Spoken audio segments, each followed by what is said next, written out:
Bom, a primeira coisa que você tem que saber do conteúdo de sais, ácidos e esses negócios em si é a diferença de dissociação para ionização. E também mais alguma coisa que eu anotei que é um bônusinho, tá?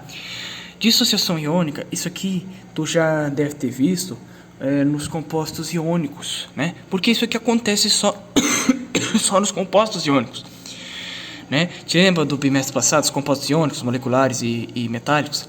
Aqui só acontece nos compostos iônicos, ó. A dissociação iônica. E o que acontece? Você deve se lembrar, resumindo um pouco, né? Os compostos iônicos, eles são formados por dois íons, ou mais íons, que buscando a estabilidade, né, eles se juntam, né? Portanto, eles já eram íons, eles se juntaram, entendeu? Eles já são íons propriamente ditos, né, antes de se juntarem. Isso aqui é muito importante, porque isso aqui é uma das principais diferenças de dissociação para ionização. Porque na ionização, ele forma íons. Em vez de dissociação iônica, ele forma, que já existe íons. Na ionização, ele forma íons, né? Aqui na dissociação iônica, tanto a dissociação iônica quanto a ionização são processos de separação de moléculas, tá? São separação de moléculas que se tornam íons, né? Aqui na dissociação iônica, é uma separação de compostos iônicos, de íons que já são formados, né, que eu já falei, são íons que já eram íons, que se juntam, e a dissociação iônica é o processo de separação deles. E a única forma de separar compostos iônicos, só existem duas formas. A solvatação por água, né, eu mergulho um composto iônico na água, ou eu aqueço ele fundindo ele, atingindo a temperatura de fusão. E aí chega num nível, porque o que acontece? Os compostos iônicos, eles vão atingir um nível tão grande de vibração que eles vão acabar se separando, né? Já que na água acontece o seguinte: a água, ele é uma molécula polar, né? Na parte do hidrogênio, ele é positivo. Já na parte do oxigênio, ele é negativo. O Na+, ele é um cátion. Antes o Na+, ele é um cátion. Antes de ele se fundir, antes de ele atingir a estabilidade com cloro, aqui nesse exemplo, né? Ele era um cátion, portanto ele é positivo. Portanto, a parte negativa da molécula lembra de física? Positivo atrai negativo e negativo atrai positivo. É isso aí, os opostos se atraem. A parte negativa, o O, vai se sentir atraído pelo cátion de sódio e vai ficar tipo assim, ó. Vai ficar tipo as moléculazinhas. Aqui vai ficar assim, ó, né? Vai ficar separando, vai ficar enchendo eles na volta assim. E no cloro vai ficar assim, porque o hidrogênio é positivo e o cloro é negativo. Aí os dois vão ficar atraídos, vão ficar assim. Vai chegar uma hora que vai ter tanta molécula de água em volta do Na e do Cl que eles vão se separar, né? Eles vão se separar. E é isso aqui, e acontece isso, né? Aqui, por exemplo, nesse caso aqui, tem muita molécula de água envolvendo o composto de NaCl e ele vai se separar. É isso. Já que é fusão, eu aqueço ele, eu forneço o calor a esse composto, ele funde e isso aqui se quebra. Atinge uma vibração tão forte as moléculas que elas vão acabar se separando, não conseguem manter a força, não conseguem manter a estabilidade. Por isso fica o Na e o Cl menos, tá? Ou seja, resumindo, os dissociação iônica só acontece ou por solvatação, por água, ou por fusão. Eles liberam íons livres, né? Os íons, você sabe, são cátions e ânions.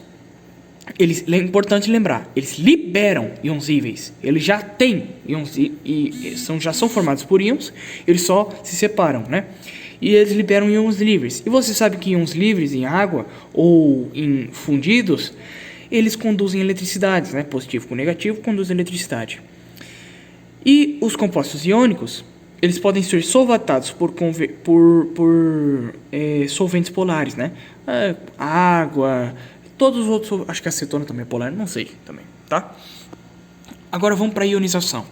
Ionização é o seguinte: são somente por compostos moleculares, enquanto aqui é composto iônico, aqui é composto molecular.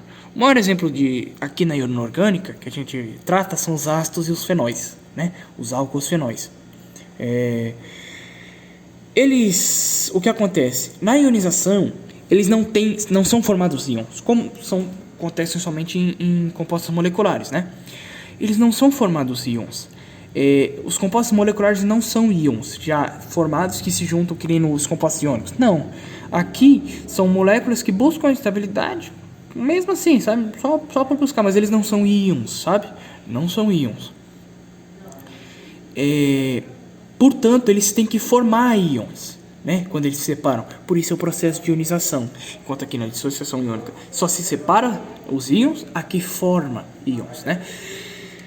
Os compostos moleculares, eles reagem com a água e produzem os íons, né? Por exemplo, um ácido, ele vai reagir com água e vai produzir íons, vai se separar, vai formar íons, né? Aqui ocorre a formação de íons. Formação de íons por uma reação chamada solvatação em água, que nem ali também. Os íons livres, aqui também libera íons livres, né? Aqui forma íons livres, conduzem eletricidade, que nem os compostos iônicos. Eles formam hidrônios, porque o que acontece? Aqui já é mais, tu vai ver isso aqui em ácidos. Mas os hidrônios, quando um ácido reage com água, ele vai formar um hidrônio. Isso aqui depois eu te explico. Ou hidroxiônio, que a gente pode falar também, né? E também ocorre interação de um dipolo entre os cátions e ânions das moléculas de H2O. Isso aqui é porque a água, como ela é polar, tem, né, uma parte positiva e outra negativa, as moléculas vão se sentir meio que atraídas. Os íons formados aqui vão se sentir atraídos pela água. Aí, a reação da água com esses íons vai formar os hidroxônios. É isso aqui depois você vê, né? Aí, aqui, por exemplo, HCl, que é um ácido clorídrico. A água, ela vai se sentir atraída aqui pelo hidrogênio. O hidrogênio, ele é da família 1A, ele tende a perder esse elétron, né? Opa! A água vai se sentir atraída, vai virar um cátion, né? Por isso aqui. Aí vai ficar assim e vão se separar. Aí isso aqui é um hidroxônio, ó. Buceta. Aí, H3O+. É um hidroxônio. Aí é isso, né?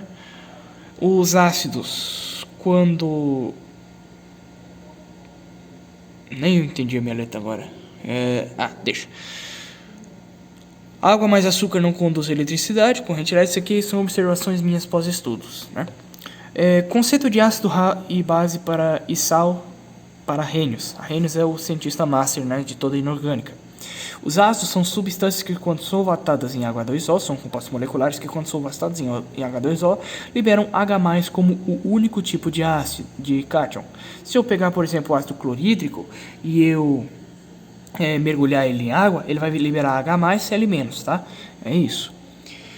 As bases para Arrhenius são substâncias que, quando solvatadas em água, liberam H-, como o único tipo de ânion, por exemplo, né?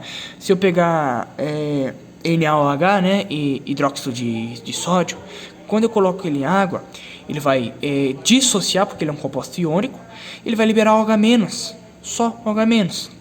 São todos aqueles compostos que liberam o H- em água. Já sais são substâncias iônicas, assim como as bases, que, quando solvatadas em H2O, em água, liberam ânions diferentes de OH- e cátions diferentes de H+. Por exemplo, o nosso sal de cozinha, ele é formado principalmente pelo composto de NaCl, né? O cloreto de sódio. Se eu coloco ele em água, ele vai formar Cl-, Na+. São compostos diferentes de H+, de ácidos, e OH- de base. Portanto, eles formam coisas diferentes, né? É isso que você tem que saber. Características dos compostos. Os iônicos, eles conduzem eletricidade somente quando líquidos ou solvatados em solventes polares, né? Exemplo, H2O. A água.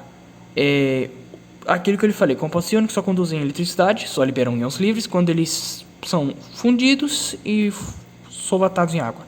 Já os moleculares, aqui tem um problema.